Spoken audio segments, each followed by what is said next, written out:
Hey, everybody. Thanks for tuning in to the Morse Code podcast. Today on the pod, we've got Bryan Walsh. Bryan's one of the pillars of St. Louis's arts community. He's been a working artist in St. Louis for over 20 years. He's a co-founder of the Twisted Arts Collective, and he's also the artist coordinator of Paint Louis, which is an annual event that happens on Labor Day each year. Artists fly in from across the country and around the world to paint murals on the 2.5-mile retaining wall just south of the arch. It's an amazing event, and it produces some absolutely incredible art. And none of it would happen if it weren't for Bryan's influence and coordination. I've been looking forward to this interview for a long time. I hope you enjoy it. And please accept my apologies for the terrible audio quality. Enjoy Bryan Walsh. All right, take two. Here we are. Here we are. Bryan Walsh, thanks for joining me. I'm having a hard time keeping a straight face because we did the exact same thing yesterday. And as you said, when I walked in the door, it feels like deja vu. Yeah. But I really appreciate you taking the time to talk. As you know, I've been very excited about Paint Louis, very excited about your work, and the opportunity to sit down with you and talk about all of it from A to Z is really exciting to me. Yeah. Can you talk a little bit about just like the regular stuff, how you got started, your life as an artist and things like that, and we'll go from there? Been drawing and painting for as long as I can remember. Uh-huh. You know, like I mentioned, always had more drawings in the margins on my notebooks than actual notes.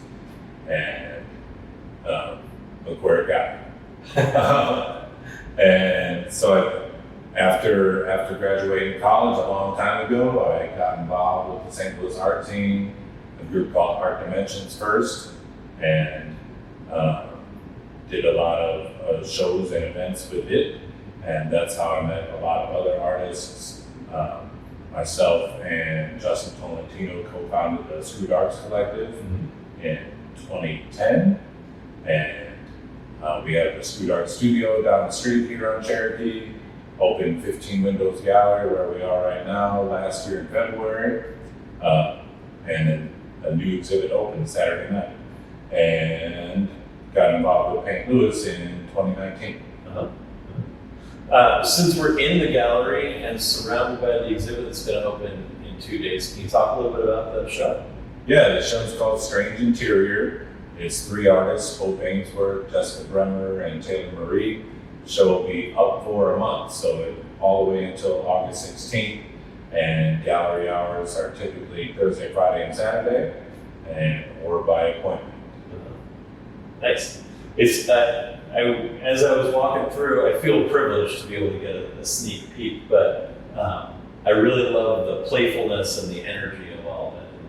Yeah. You were also explaining that it's multimedia, 3D. We're sitting in some of the works right now. Yeah. We're sitting on a chair there by Jessica Bremer, and I'm sitting on a chair by Taylor Marie. This footrest bench ottoman is by Hope Ainsworth. And we have a carton of imaginary liquid here, also by Jessica Bryan. Is each piece individually for sale? Yes. Oh. Yeah.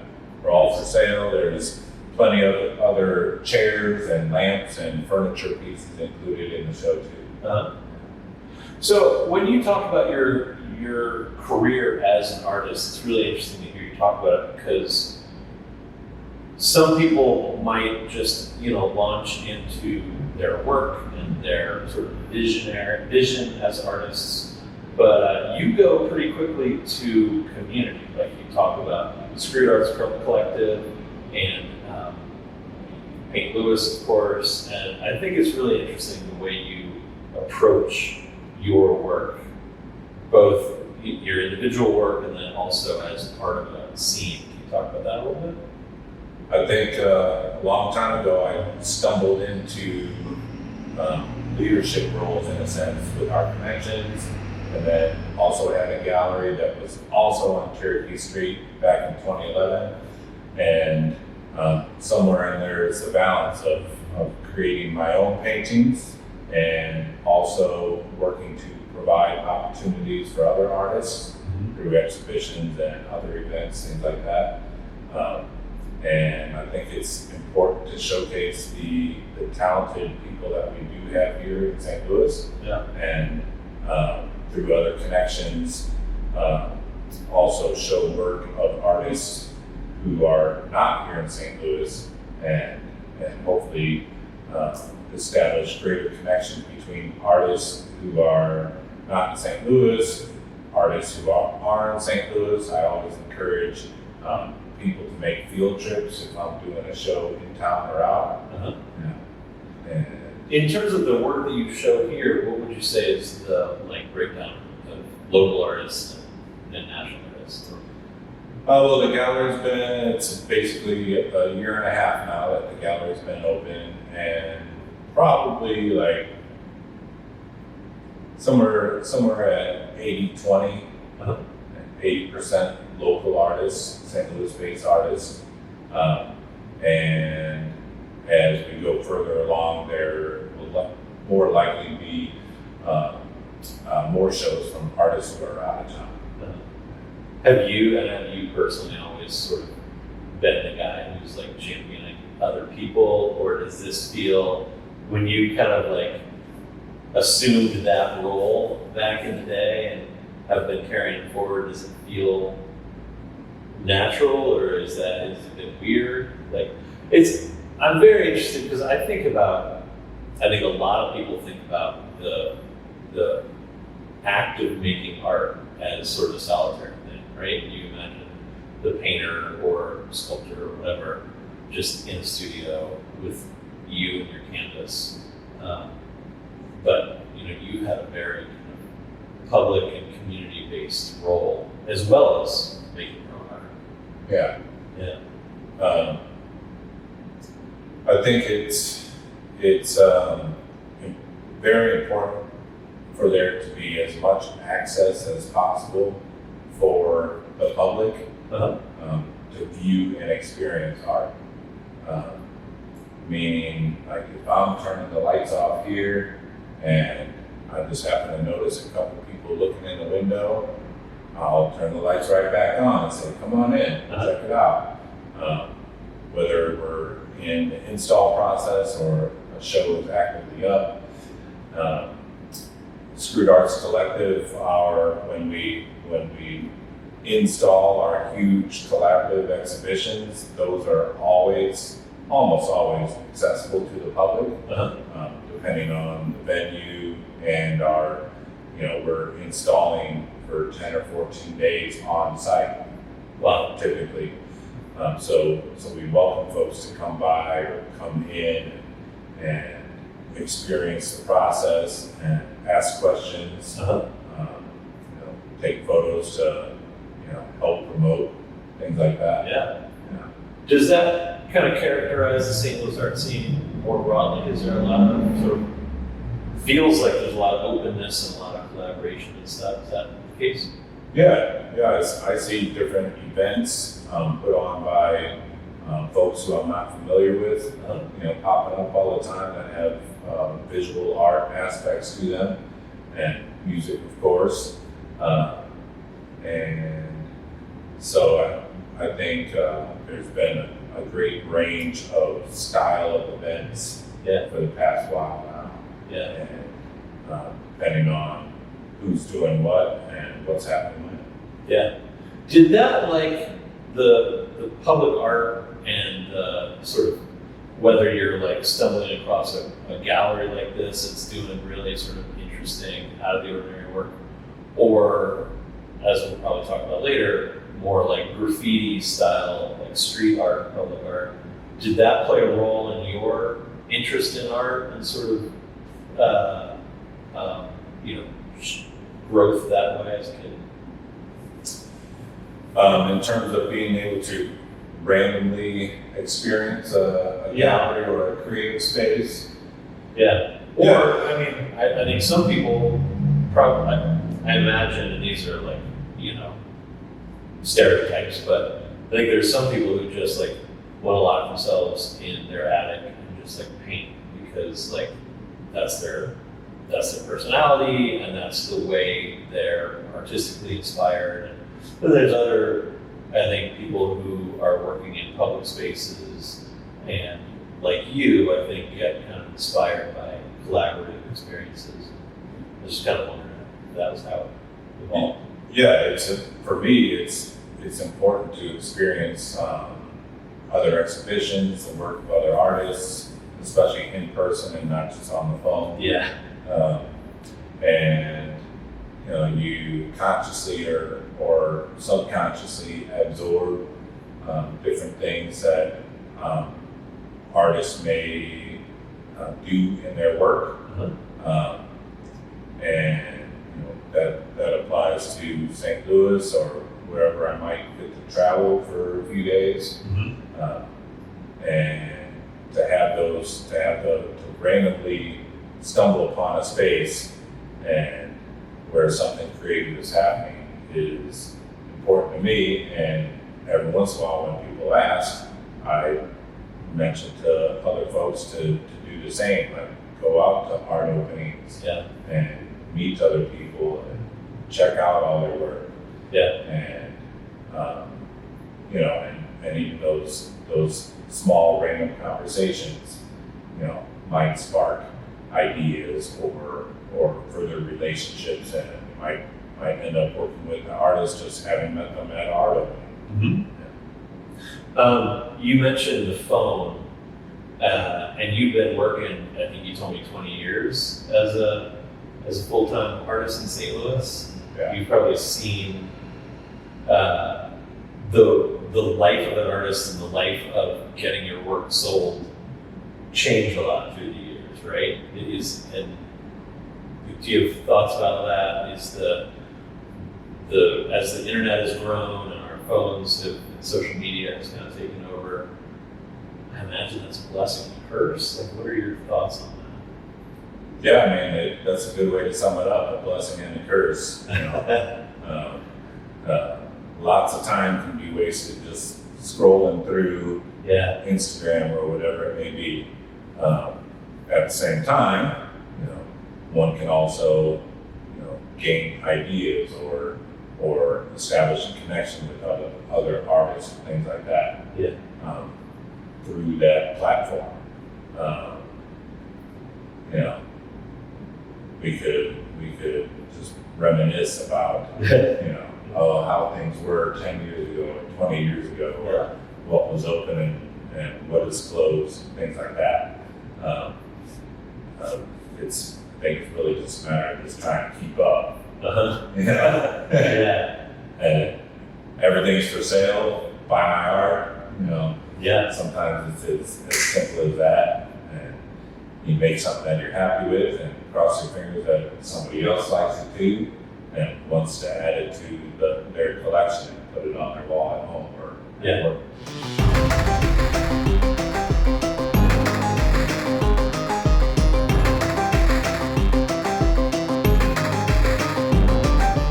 So you've been involved in Paint Louis for 5 years now?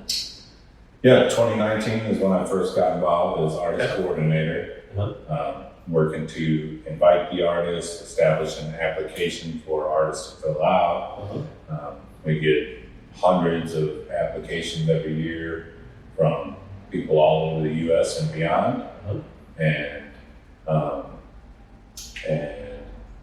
the past couple of years, we've averaged around 400 artists on the Paint Louis wall during the festival, 2.5 miles long. Yeah, give us a quick rundown of Paint Louis. Yeah, Paint Louis, it's been happening steady since 2013 here in St. Louis, and the early years were 1997 to 2001, way back when. And it attracts graffiti writers from all over the country. And to Canada, in Canada and Mexico, and sometimes beyond Germany, Australia, etc. And in recent years, and especially in the early years, it had attracted artists who, if they weren't already legendary names, household names, they certainly are now and show in galleries and museums around the world. Yeah. And in the past couple of years, Lady Pink was here last year. Zephyr was here 2 years ago, both New York City graffiti legends. Lady Pink will be back this year, which is pretty cool. Yeah. Yeah, and she's bringing her husband, who's also an artist too. Yeah. And do we know yet where they will be? Like where on the wall? Oh, they'll be up towards the beginning. Yeah. You'll know when you see it. Yeah. Pingos is every Labor Day weekend. I almost forgot to mention. So 3 days, every Labor Day weekend. What I think you said yesterday, 2.5 miles of river retaining wall, right? What's that? 20 feet high? Yeah, it happens on the flood wall for the Mississippi River, close to 20 feet high. Starts at Choteau and goes almost all the way down to Arsenal.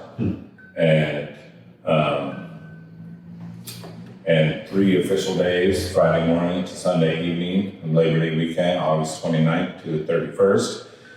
But artists start arriving earlier in that week. So once it gets to about Wednesday or Thursday, there's a whole lot of people working on the wall by then. Yeah, and you got people coming, I mean, you said artists coming from in town and out of town, but I know a lot of, people I know love to go down and take their kids. You got programming for kids. Yeah, Paint Littles is extremely popular, where the kids can learn how to use spray paint themselves with gloves and a mask, of course. And in previous years, there's been story time and face painting and a balloon maker. Oh, wow. And the families really enjoy that. Yeah. And food trucks, of course, to keep everybody fed. And just remember to bring your umbrella and your sunscreen and maybe your bug spray. It's going to be intense one way or another, either super hot or a thunderstorm blowing through. Yeah. And then at night, you've had some of the most amazing hip hop shows. You had Rakim, you had KRS-One. Yeah. We've been really lucky the past few years to be able to put some solid sponsorship and donation money together to be able to book those famous hip hop MCs. Like you said, Rakim and KRS-One and Souls of Mischief. Oh, wow. DJ Qbert was here last year in addition. And we also had the Paint Goes Art Show, which will be here at the gallery for the 2nd year in a row. Oh, nice. I don't want to forget about that. Yeah. So talk to me about that. Last year was the first time doing it here at the gallery. And Lady Pink, again, had a painting in the show, and it sold, which I'm very proud of. Yeah, on canvas? Is that what they're doing? Yep, and a few other pieces sold. So it's one of the things I tried to do with the show is also showcase to the public that graffiti writers don't just do graffiti. Yeah. They also do a whole range of work that also shows in the galleries. Yeah. Well, I mean, that's one thing. First year I brought my kids down here. I mentioned to you yesterday that I grew up here. I was away for about 25 years. I lived on the West Coast, I lived on the East Coast, and then came back with my 4 kids in 2021. And I was just like, let's get to know St. Louis again. Like, it's been a minute. And it felt like a totally different town, and I really wanted to not just go to the Magic House and the Arch and stuff like that, but I wanted to dig in and just find out about the graffiti wall and Paint Louis blew our minds. And we would go down there, and I was like, oh, you guys, this is gonna be great, we're gonna see graffiti, whatever. And one of the things that I think was really notable, at least for my kids and at that age, was they had seen graffiti. I don't think they'd ever seen it at this level, the amazing kind of intricate pieces, but also such a wide range of styles. It's not just, what you might think of when you think of old school kind of hip hop, painting on subway cars or whatever. There's some just beautiful figurative work and all over all across the board. Yeah. Yeah. Yeah, the geographical aspect of Paint Notice, people coming from all around the country has been an aspect to the festival for a long time before I got involved. There's always a lot of Chicago crews that come down. A couple of years ago, I was able to go to Borderland Jam in El Paso, so that's automatically a mostly Southwest folks that are at that jam. You see a real different style down there, or in each geographic region? Yeah, sometimes geography plays a strong role because, in graffiti there still are West Coast styles and East Coast styles, and Chicago has its own styles in the manner of speaking. And depending on which crews are and have been established where. So it's a great opportunity for the public to come down and take photos and see all those different styles and just a range of colors, and all the artists on scissor lifts and ladders going up and down the whole weekend. Yeah. Yeah.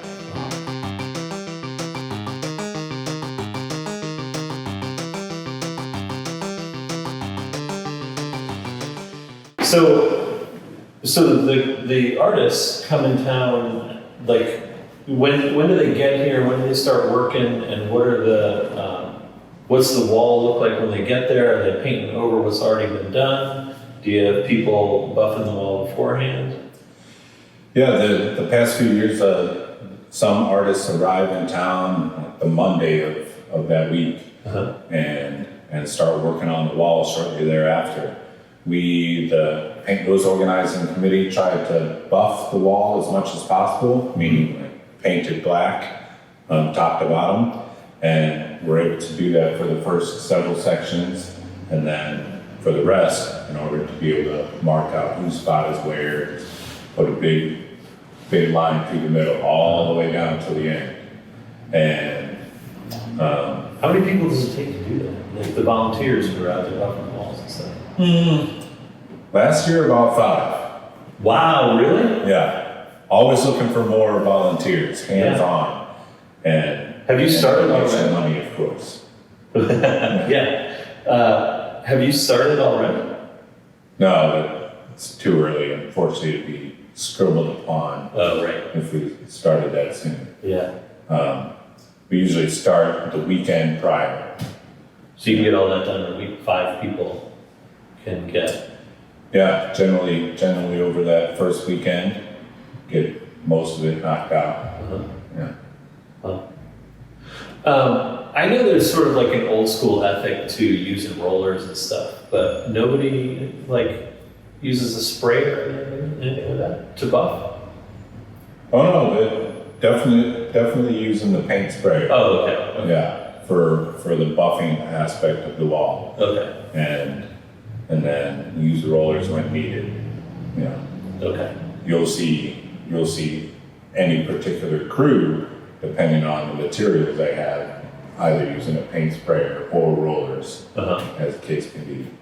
But yeah, we try to use the paint sprayers to cover more ground a lot faster.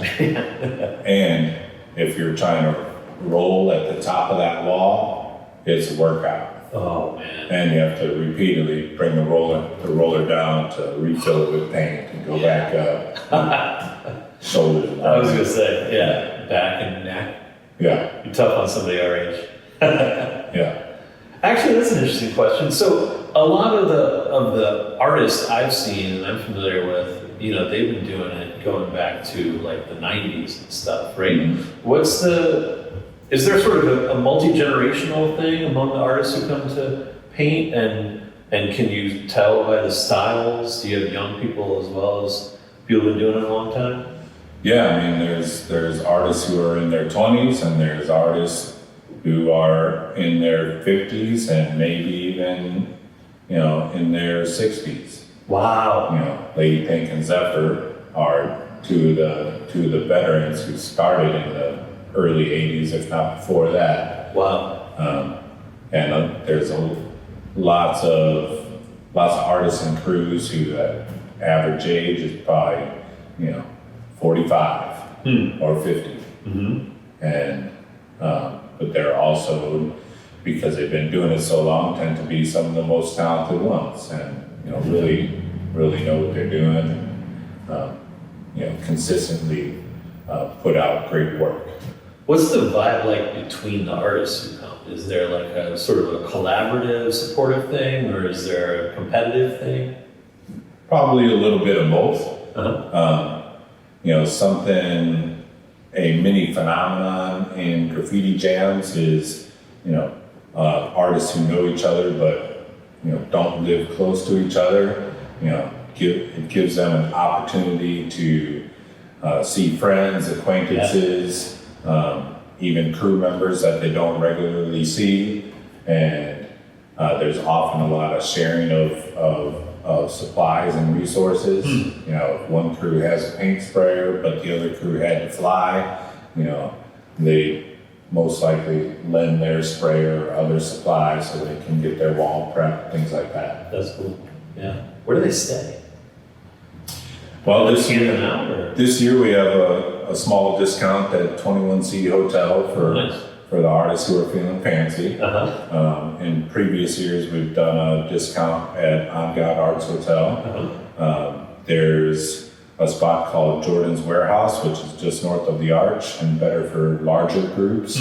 That's where the Mississippi Underground venue is. And then from there is Airbnbs and hotels. And that leads me into the amount of revenue that's generated by the event itself. From hundreds of artists being in town, they eat multiple meals a day, and a place to stay, and a lot of them have to make a stop at the paint store or the hardware store. Lots of car rentals and flights, so it really adds up, and it's also a positive revenue maker for the city and the region. Is there support from the city in any sort of like official way? I mean, like I said, when I got here, I was just out exploring and doing a little, like exploring online, but also just like out. And I found out about it. But, in my opinion, this is one of the most special and unique things about St. Louis. And it's something that I love that it's a hidden gem, but also like it shouldn't be. You know what I mean? Yeah. And do you feel like there's support like from an infrastructure side of things from the city and? Well, for the event itself, we were able to get an official event permit from the city every year. So there's that at the very least. I agree with you about the hidden gem aspect. Yeah. That in a sense is cool, but it should not be.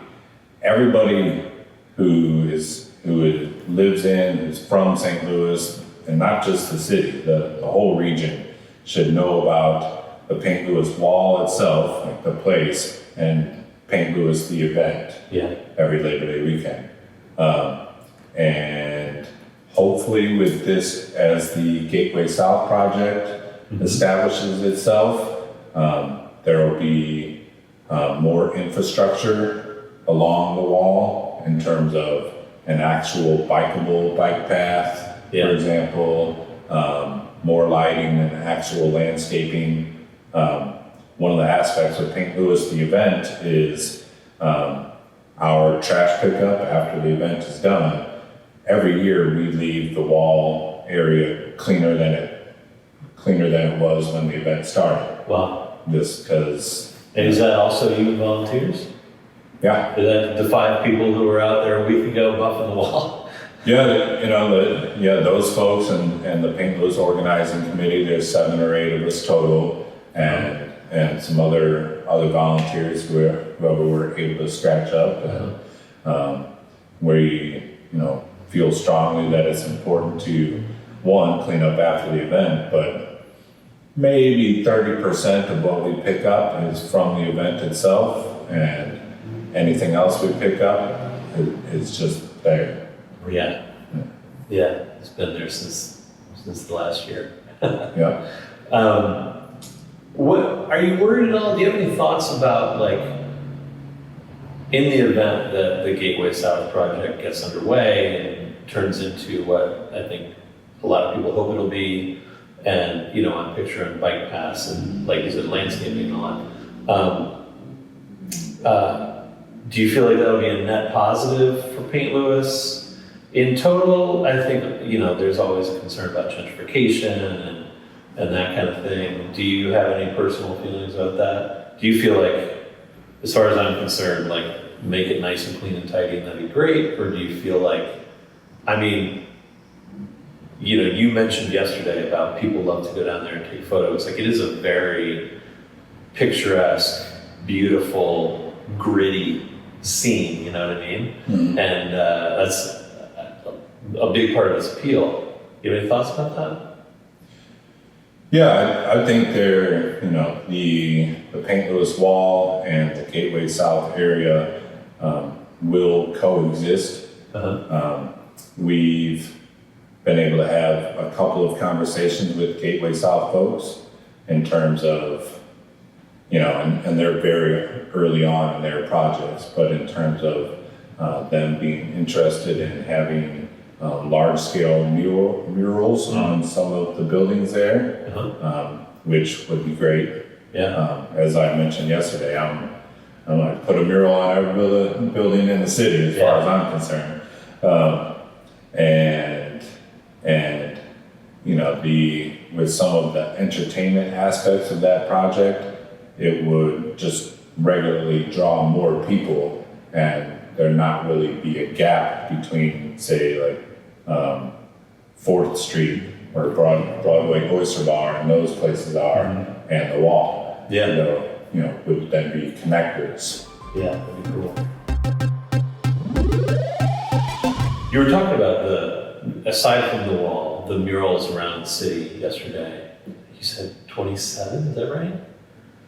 Oh yeah, yesterday when we were talking about the recent project that RAC spearheaded, Regional Arts Commission, through ARPA for the Arts funding, and they had 2 for every ward in the city, which equals 28 murals, which is great, and I hope that a project similar to that happens every other year. Yeah. Yeah. How were those artists chosen, you know?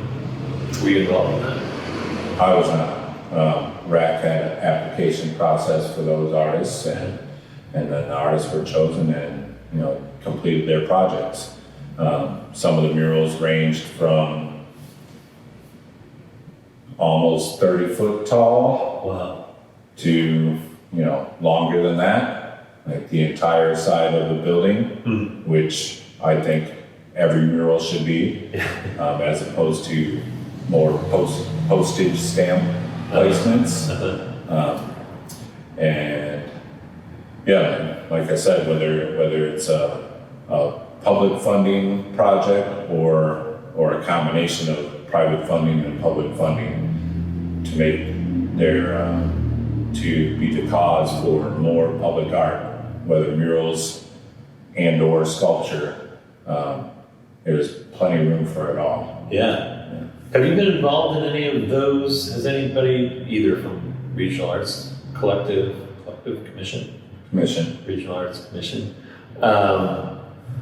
you know, tapped you and your network and your expertise, or anybody else? I mean, you know, you, because of Screwed Arts Collective and because of St. Louis, like, you know, you have your, what do they say, ear to the ground, finger on the pulse. You know everybody who is making good art. Seems like they need to. Yeah, I mean, for the RAC project where the murals were done, 2 of the Screwed Arts Collective members did murals for that project. Killer Napkins on the Atomic Cowboy building in Grove, and 18 and Counting on a building in Dutchtown at Virginia and Itasca. And it was interesting because 18 and County's mural new mural is right here, and it was right across the street from a collaborative mural that Screwed Arts did way back in 2014. Wow. Which still looks great. Yeah. That's cool. So we got another, say, 2 buildings to paint on that intersection, and we'll have it covered. He'll own the corner. Yeah, in a sense. You mentioned Screwed Arts Collective doing larger installation pieces and stuff like that. Can you talk a little bit about some of the other stuff, the bigger collaborative installation pieces? Yeah, the foundation of how Screwed Arts started is way back when Regional Arts Commission had a gallery space when its building was in the Loop across from Delmar Hall. It had a ground floor space and huge doors that actually opened up to the sidewalk. So it was a perfect situation for the public to be able to experience our on-site installation process. So we did 3 different exhibits there way back in 2008 and 2010 and 2013, and have since, and in between that time, done some large-scale exhibitions here in town and out of town. And our process when we do those is generally collaborative and improvisational and layered. Wow. Sometimes there will be some themes that are talked about, loose themes, but it's not as if one artist is here, another artist here, another artist here. During our process, it's literally layered. Wow. Something may be covered up that someone had done on day 3. And it did, in the process of working towards a cohesive piece at the end. So it's really unique and, can be testing sometimes, if one, lets themselves get too attached to a certain area, there's a give and a take and a push and a pull. And then when we're not working on those really large scale exhibits, everyone has their own individual studio practices, and there's smaller collaborative things that happen. And, not just visual art, a lot on the music side of things too. 18 and County doing music and DJ events nonstop. And one of the neighbors here, Superman Damn Fool, is his music alias. And Christopher Birch out in San Francisco is an MC and a poet. So there's a multidisciplinary aspect to it also. Wow, that's cool.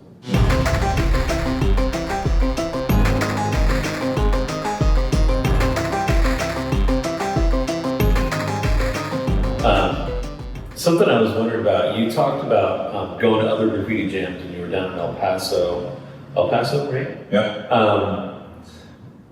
And obviously people are coming from all over the country and all over the world for Paint Lewis. Is there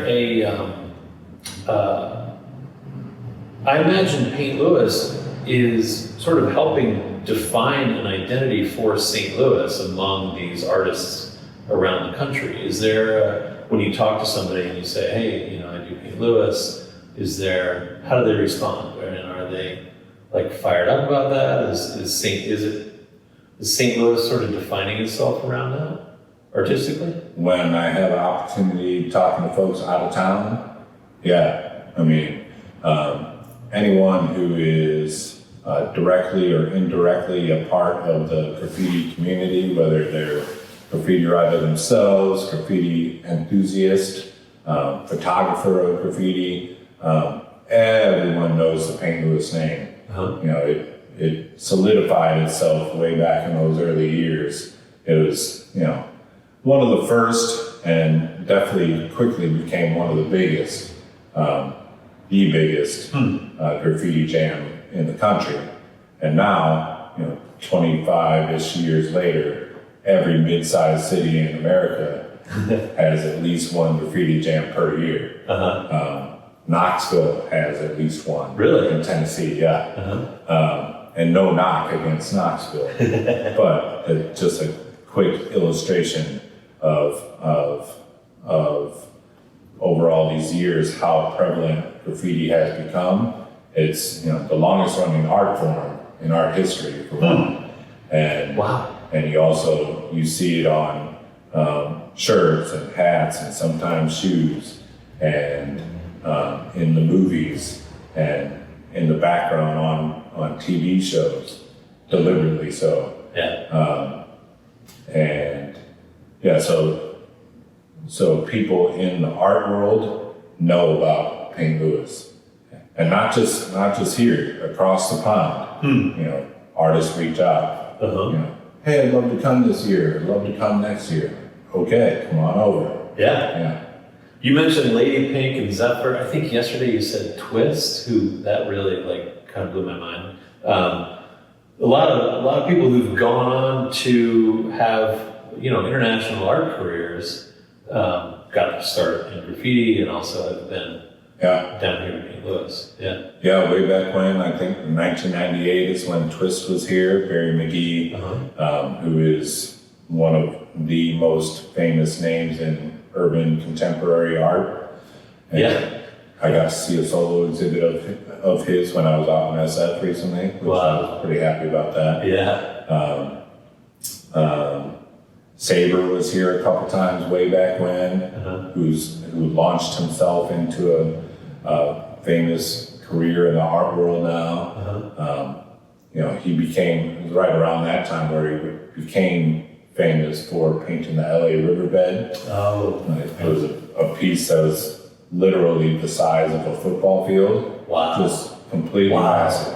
You could see it from a plane, and I think you used to be able to see it from space on a clear day. Wow, that's amazing. Yeah. So, St. Louis is a pretty major mobilization of the community. I mean, it's not solely artists going out and painting the wall. You talked about getting out ahead of time and buffing the wall. You talked about cleanup afterward. You talked about all the people coming in town and what kind of infrastructure is required in terms of hospitality, things like that. What's it like? I know you're on the artist coordination side, but what's it like in terms of recruiting volunteers, and what kind of resources does it require from the community, either financial or support other ways? Yeah, I mean, in a lot of ways, St. Louis is still very much grassroots. There's a small organizing committee, like I mentioned, I think 8 of us, and some of the same volunteers year in and year out. We're always looking for more people in terms of folks that are actually willing to get their hands dirty. It's not pretty work, but it's fun, and you get to meet a whole lot of people and see some great artwork, of course. Myself and another member of the committee work on sponsorships and donations.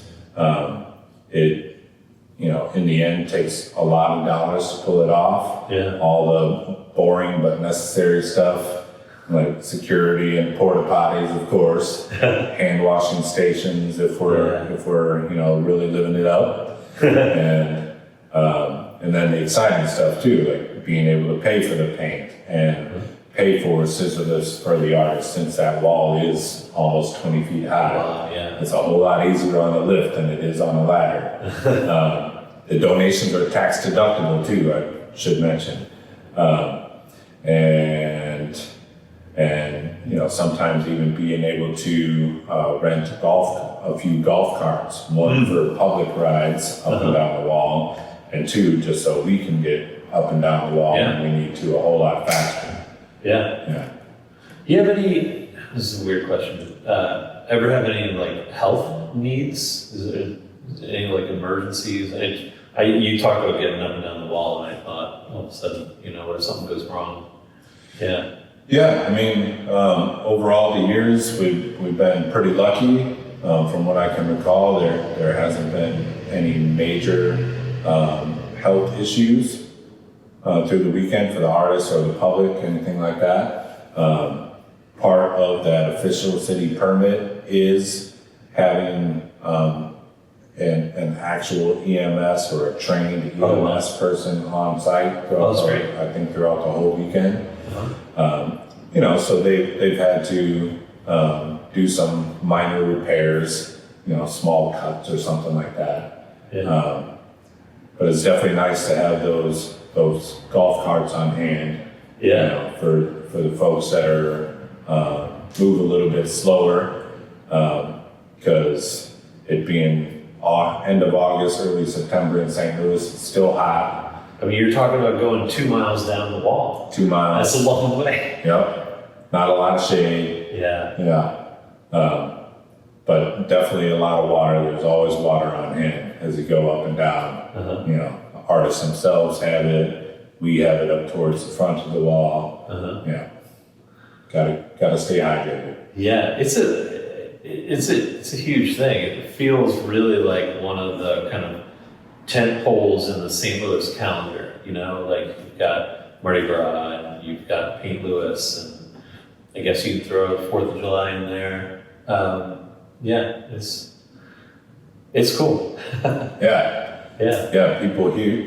People here look forward to it every year, and I know of folks who every year come into town for it, and they're not artists themselves or graffiti writers themselves. They just really appreciate the artwork and the event itself, and so they may live a couple hours away and they come in and spend the weekend here. As someone who loves art and the arts, and just as a local dad who has 4 kids who I'm trying to expose them to as much cool stuff beyond just their little, West County world of strip malls and shit like that. I'm super excited about it and super proud of it, and I want to make sure that as many people know about it as possible and get involved as possible, because I think that your career and the way you've been building not only your personal work but also a community, I think is a great example of the importance of being involved, the importance of community, collaboration. So, with that being said, how do people get involved? How do people learn more, etc.? Yeah, you can learn more, paintlewis.com. You just replace the S with a P and you got it. You can reach out there if you would like to volunteer, if you or your company would like to be a sponsor of, in my opinion, the coolest event that happens in the city every year. We also accept donations, which are tax deductible through our fiscal sponsor, Tech Artista. So that's a great thing for the folks that are civic and tax minded. And if you're on Instagram, Paint Lewis Official is the Instagram for the event. Lots of great photos there if you just want to scroll and see the work from previous years. And also a way to reach out there if you would like to sponsor or donate or volunteer. And St. Louis is also on Facebook, of course. We haven't made it over to TikTok, but that's because all of us are too old to understand it. Yeah. You gotta recruit some kids for that. Right. Yeah. Well, this is awesome. Thanks for taking the time. Thanks for taking the time twice. We'll see if this works this time. Fingers crossed. Fingers crossed. And just like for the opportunity to sit in the gallery right before this show comes out, has been great. Like, check out the chairs. Yeah, pretty groovy. Yeah. Thanks, man. Yeah, thank you. Appreciate it. Absolutely.